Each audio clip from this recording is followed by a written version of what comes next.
Welcome to the our channel. Harpal Geo का drama serial आसपास बहुत ही अच्छा बन चुका है। आने वाली एपिसोड में हम ये भी देखने जा रहे हैं अनुषित बहुत ही ज्यादा परेशान हो जाते हैं क्योंकि जो अर्शी उसके पास आती है, अर्शी कहती है कि मैं आपको इस तरह परेशान नहीं देखना चाहती। अनुषी कहती है तो मेरी जिंदगी तो बर्बाद हो चुकी है, वो मेरे साथ इस तरह कैसे कर सकता है, वो बाबा साहब के सामने भी मुकर चुका है।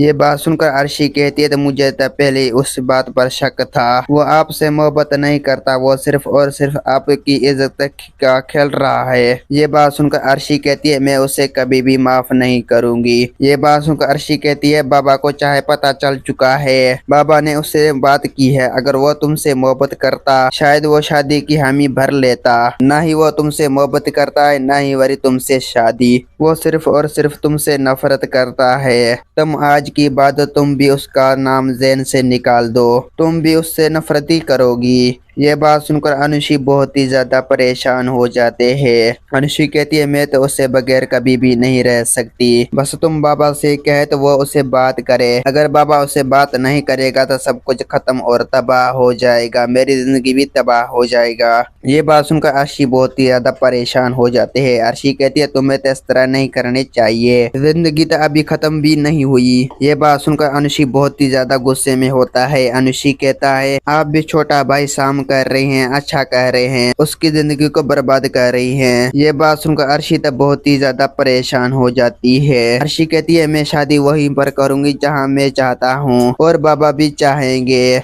ये बात सुनकर अनुषी तो बहुत ही ज्यादा परेशान हो जाती है। अनुषी कहती है तुम ऐसा मत करो, तुम डॉक्टर शाम की जिंदगी को इस तरह तबाह और बर्बाद मत करो, तुम जो कुछ भी कह रहे हो गलती कह रहे हो, तुम इस तरह नहीं करने चाहिए। दोस्तों उम्मीद है कि मेरा वीडियो आप लोगों की अच्छी लगी होंगी। वीडियो अच्छी लगी तो वीडियो की लाइक और चैनल को सब्सक्राइब लामी कहना। खुदा हाफिज।